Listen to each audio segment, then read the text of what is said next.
جی بلال فیروز، مزید تفصیلات سے آگاہ کیجیے۔ جی بالکل، کوئٹہ کے نواحی علاقی ڈگاری میں غیرت کے نام پر خاتون اور مرد کے دوہرے قتل کیس کی سماعت جو ہے وہ آج جوڈیشنل مجسٹریٹ سیف اللہ ترین کی عدالت میں ہوئی، جہاں نامزد قبائلی سردار شیرباز ساتکزئی اور شریک ملزم محمد بشیر کو جو ہے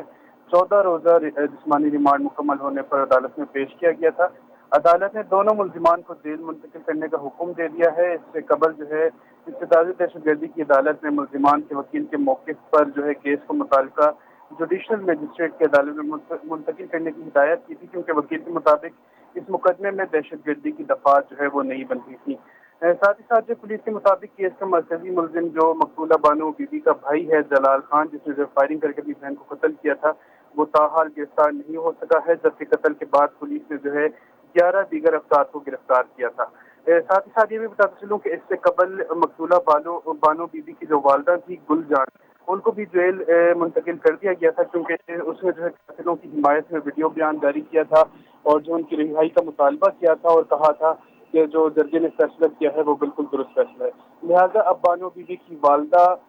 جو سردار شیرباز ساتکزئی، بشیر اور دیگر ملزمان کو جو ہے جیل منتقل کر دیا گیا ہے۔ جی بہت بہت شکریہ۔